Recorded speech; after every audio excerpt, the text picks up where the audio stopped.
I wanted to give my thoughts on the writer strike that's going on in Hollywood right now with, the actors, the writers have these unions, right? I think it's called the SAG, the screenwriters, or the SGA, the Screenwriters Guild of America.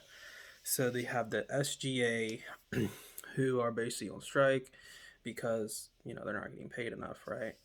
Or it's what they allege that they're not getting paid enough for their work. And same with like the actors as well and directors. They've all kind of joined. So obviously everybody has seen that there has been production shut down for all these movies. Like Deadpool 3's production has been shut down. Um, what else has been shut down? Venom 3 production has been shut down. So basically anything that was in like pre-production or was filming is basically kind of like in limbo right now. As far as like post production stuff, like stuff that's already finished, I don't think it's gonna have like that much of an effect. Like say Avatar 3, right?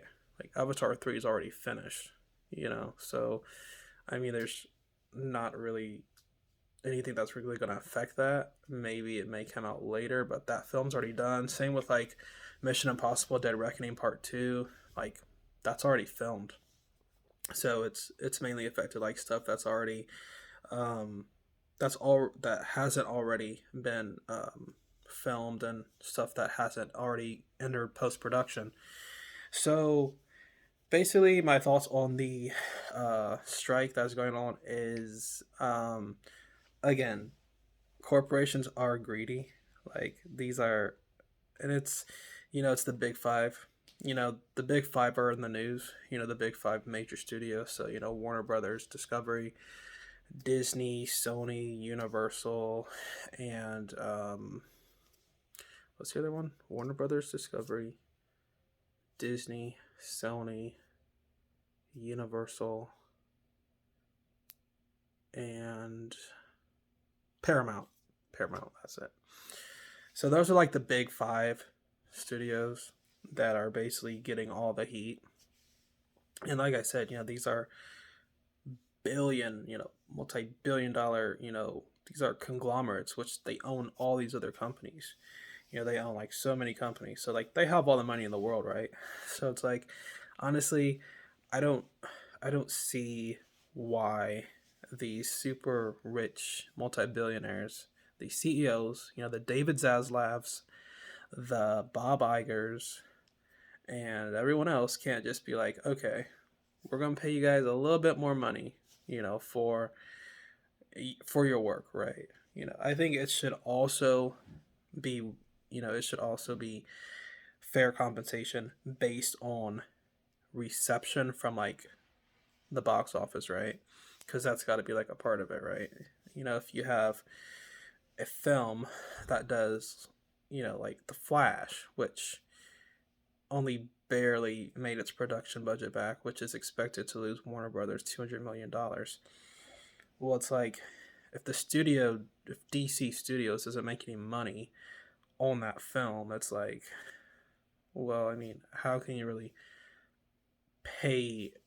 How can you pay the royalties, right? Obviously, they get paid up front, but it's like as far as royalties go for like the box office numbers, it's like if they're not turning a profit, you can't pay royalties because it's a box office bomb. Same with Indiana Jones, right?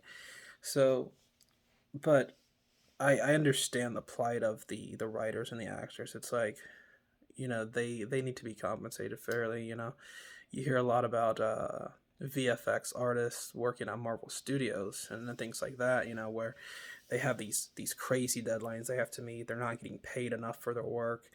And actually, Marvel came out and said that they actually took resources and time away from Ant-Man 3 and put it into Black Panther 2. So they purposely sabotaged their own film in favor of a different film, which is like, it's kind of a crappy thing to do because it's like you're all on the same team, right? You work for the same studio. Why sabotage one film to make another film do better? Ant-Man didn't break even, whereas Black Panther was like super profitable.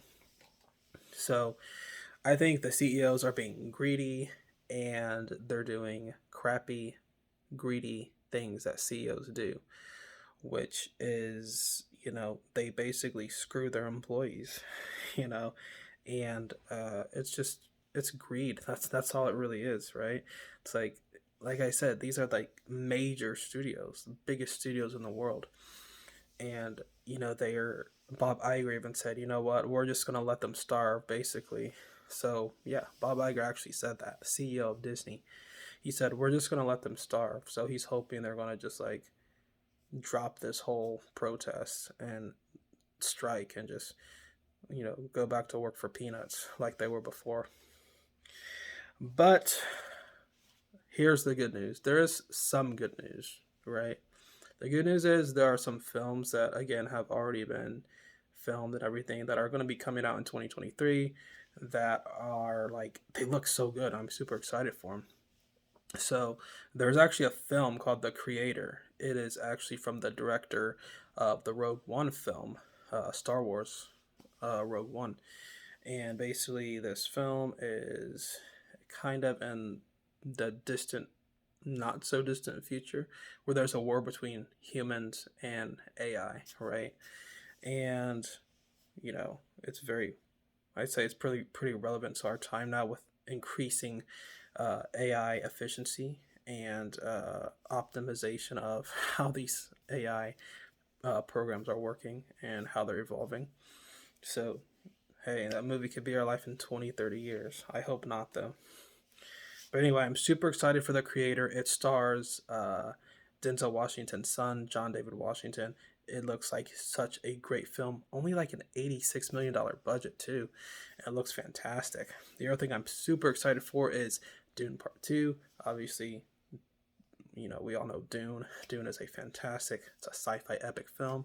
This is part 2, and I have no doubt it's going to be even better than the first part. Now, the other positive thing about the writers going on strike in Hollywood is that you can support independent studios.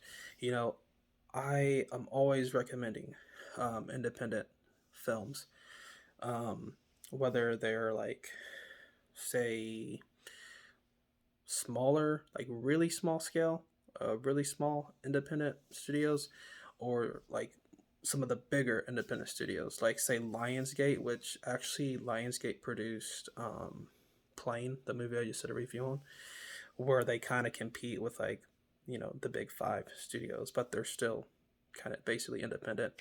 Also, Skydance, I think Skydance Studios and STX are independent studios that produce some good stuff. Um, you also have the biggest, uh, the most, how should I say? It's like the most um, expensive independent film that was ever produced. And I am talking about one of my favorite films that I did a review for, Valerian and the City of a Thousand Planets. It's the most expensive independent film that has ever been made, and in my opinion, it's a great film. But again, just support independent studios as much as you can. Just go.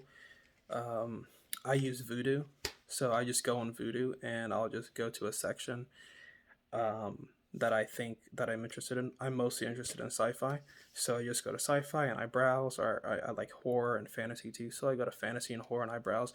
And I found some really, really, really, really, really, really, really good films in the sci-fi section. The Artifice Girl is one, which I did a review on. It's about, again, it's about AI and using AI in our, our everyday lives. In this case, it was to apprehend criminals, basically people that are human trafficking, which is also pretty prevalent in our society. And the other film I found that was independent is Vesper, which is a film that centers on the collapse of Earth's ecosystems because of humans using bioengineering. And again, that is also prevalent in our society today and our world today. So, really, really, really, really good films on Vudu. Just scroll, find whatever you want. If it sounds interesting, if you don't want to buy it or rent it, you know, just rent it first, and then if you like it, buy it. But again, that's the good thing about this strike, because it's like, it's kind of forcing us to kind of branch out and look at other stuff as far as movies and entertainment go. Not that I don't love the big studios. Like, I love MCU, I love DCEU, I love Dune, uh, I love love Top Gun, I love Transformers. I love these franchises, all the big blockbuster stuff. It's amazing. So I definitely love that stuff. But also there are good stories to be told by independent studios, which they need our support too. We're given billions of dollars, all the time to these major studios, and a lot of times they screw us over. Like, they disrespect us as fans, and they don't really like us, which is kind of weird because we're the ones giving them our money, but then they disrespect us. So maybe we should just go to independent studios anyway and start supporting them until Hollywood respects their fans. So anyway, that's just my thoughts. Basically, the moral of the story is, these corporations are too greedy and evil, and support independent studios that are smaller and a little bit more creative. And it's a good thing to do that because you're helping the little guys, with up and coming actors, people that do special effects, the people that do the musical scores for these films. So you're not just supporting the studio itself, but you're supporting all these other independent people that they basically do freelance work, basically, so either music or art or set pieces or whatever. So you're supporting them too. And there's like American studios, there's French independent studios, British studios. So there's Spanish studios, all Swedish studios, everywhere. You got studios from every corner of the globe that are independent. So support these studios. Support their local economies and their creativity. I think it's fantastic to get out there, and if people have ideas and they want to get into filmmaking, um, it's you know it's hard, but you could start with an independent studio, and you could contact somebody from an indie studio. Whether you're a writer or you do special effects, contact them and say, hey, I have this idea, or I do freelance work, and get work with an independent studio. It's a great way to like improve your skills and put your name out there. Hopefully one day you make it to the big leagues and you work in Hollywood one day. But anyway, that's just my thoughts on the whole strike, and let me know what you guys think about it.